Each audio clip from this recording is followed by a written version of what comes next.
Strap in, because today's hearing escalates from routine pretrial discussion to a full-blown judicial warning that leaves the entire courtroom on edge. We're looking at a defendant stacking charges like a deck of bad cards, evading arrest, terroristic threat, and a felony assault, all within days of each other. And when pretrial mentions his behavior is threatening, the judge wastes absolutely no time laying down the law. Pay attention to how she builds this foundation. The tone, the authority, and the zero-tolerance stance. This opening tells us everything. This hearing isn't just about bond. It's about whether this defendant can control himself long enough to stay out of a cell. Let's get into it.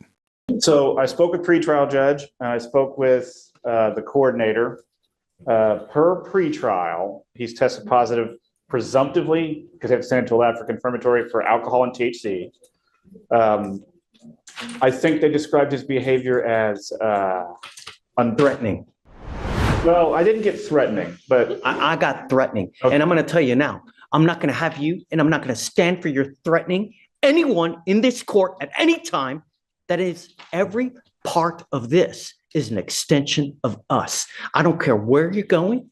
I don't care what building you're in, whether you're in pretrial services, whether you're taking a drug test. It's unacceptable, and I'm revoking your bond. And he now goes with you. yes, sir, no, sir, on player side. All he's doing is setting the rules that you want to follow, okay? Yes, sir. What's the name?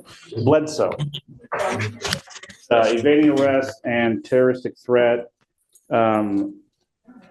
He was in custody because he had a pending felony in the 228. So he's bonded out on all.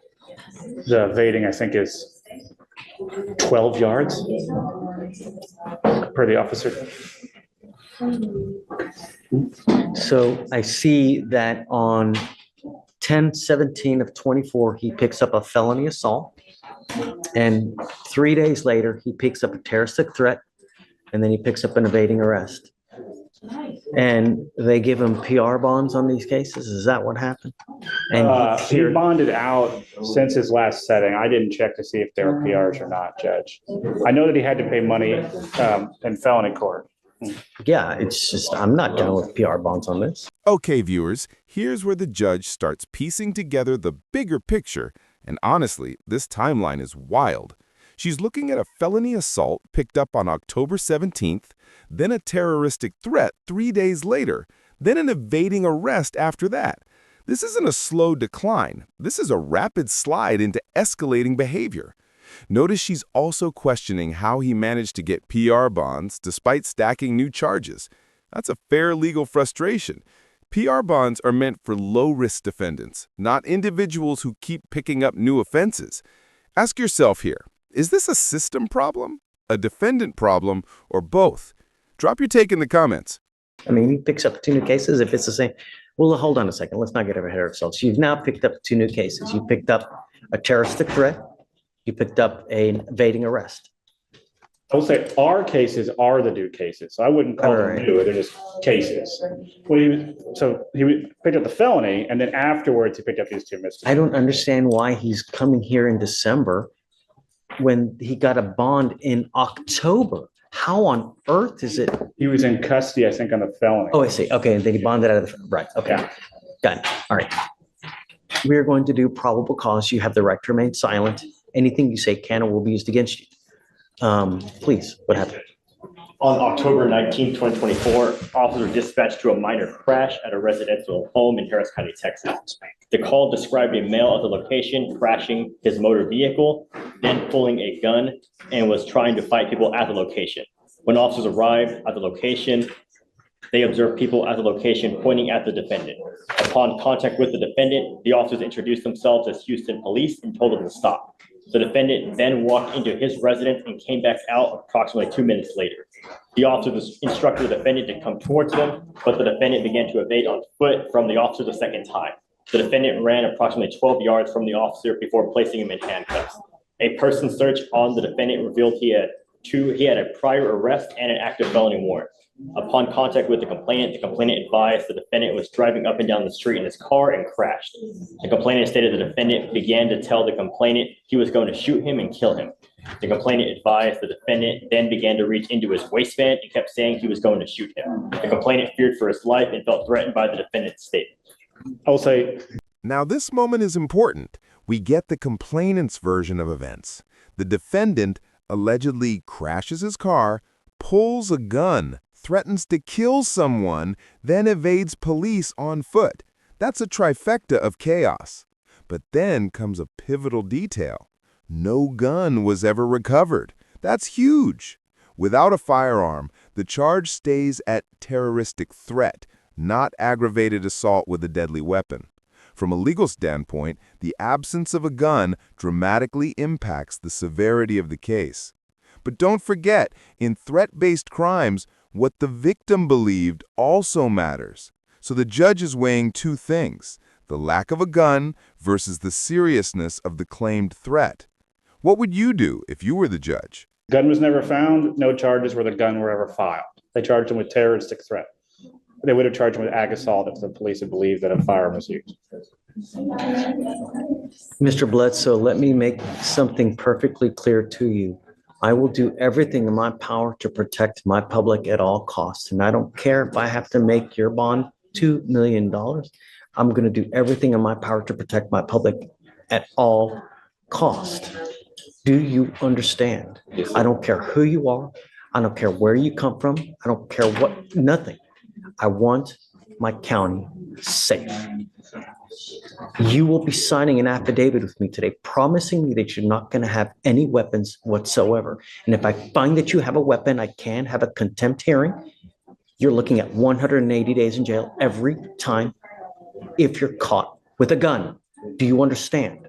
I'm sending you now for a drug test. I want to know what, if anything, is going to be in your system as well. I'm ordering you not to use alcohol or illegal drugs, and I'm going to test you like crazy. Do you understand? Yes, sir. What do you do for a living?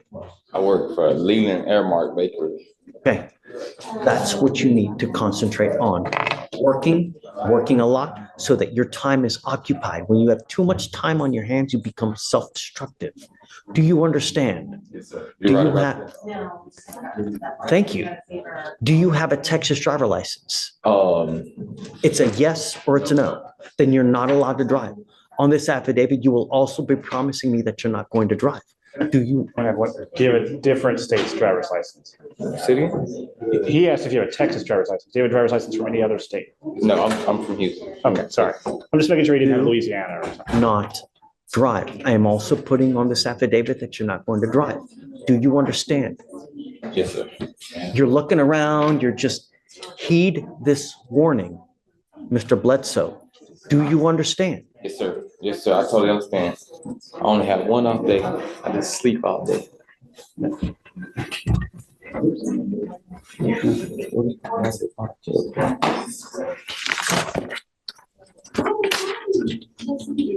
Did I hear him say that he had an objection?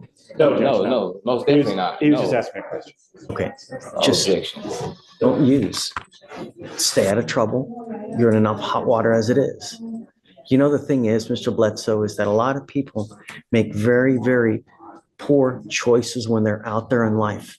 And sometimes that choice makes it to where you will live the next 40 years in a 6x9 box. And I'm going to tell you now, I've read have you been to prison before? Nope. I want you to hear me. I've read stuff about what happens in prisons, and it had me in tears. It was as bad as could possibly, if you think of your worst nightmare, it's worse in our Texas prisons.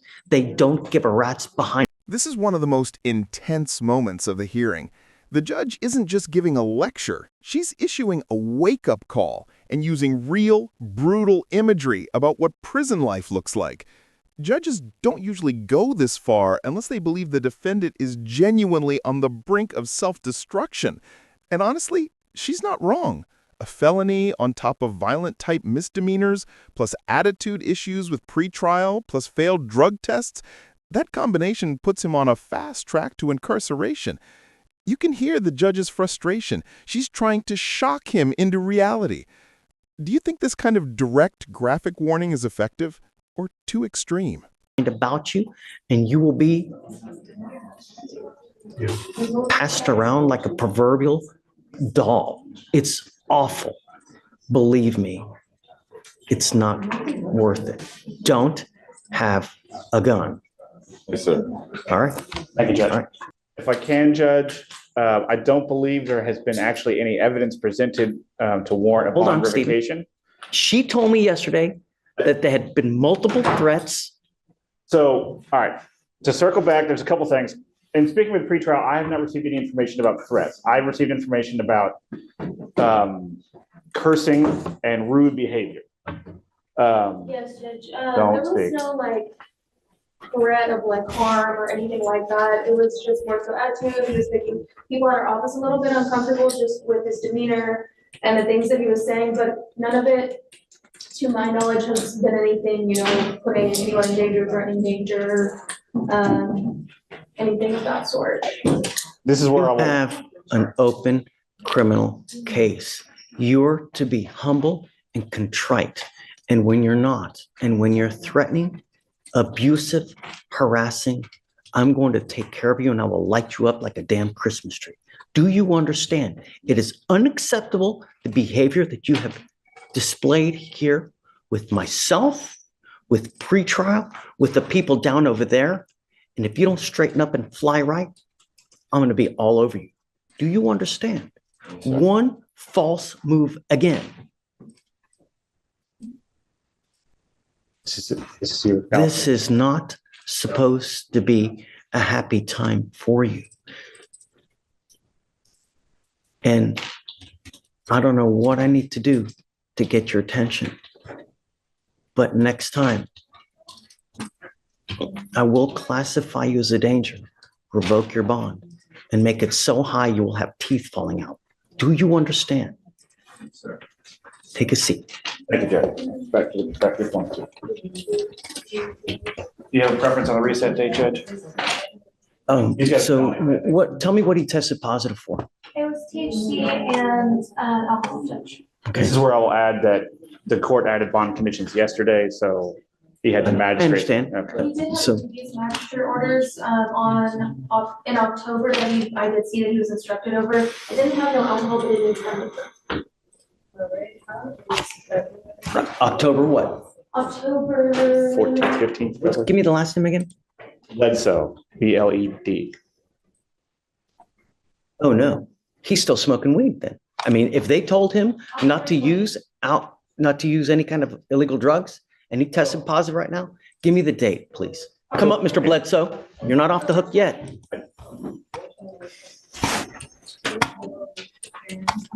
This is where I will repeat my assertion that since he's out on bond, he's entitled to a hearing where the rules of evidence would apply. What we're doing right now. Well, then I'm going to object to hearsay to anything and everything being heard by the court.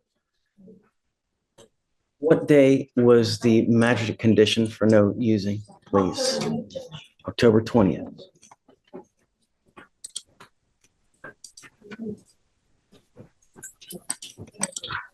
I also give my spiel about THC seltzers that I could buy at Specs that have no alcohol but have THC in them. You are not to use alcohol. You are not to use illegal drugs. I'm going to give you the benefit of the doubt, and I'm going to test you again in 2 weeks from today. If you test positive for THC again, and I don't care what it is, I don't care if it's a gummy, I don't care if it's a joint, I don't care if it's Delta 8, if it's Delta 9, if it's Delta 352, whatever it may be, you will stay with me. Do you understand? Yes, sir. Get whatever records you need. But if you test positive for THC again, Yes, you're sir. on notice now. You will stay with me. Yes, sir. Okay. Thank you, Judge. Have a seat back. So let's break down what just happened. The judge ultimately keeps him out on bond, but barely. She adds strict drug testing, bans all weapons, restricts his ability to drive, and makes it clear that one more slip, even a minor one, will land him in jail. The defendant tested positive for THC despite a no-use order, but the judge gives him a final chance with a retest in 2 weeks. This case highlights a recurring tension in the justice system, balancing public safety with giving defendants an opportunity to correct course. It's a tightrope, and this judge isn't playing around. If you found this case as shocking as we did, make sure to hit that like button, share your thoughts in the comments, And don't forget to subscribe for more jaw-dropping courtroom breakdowns.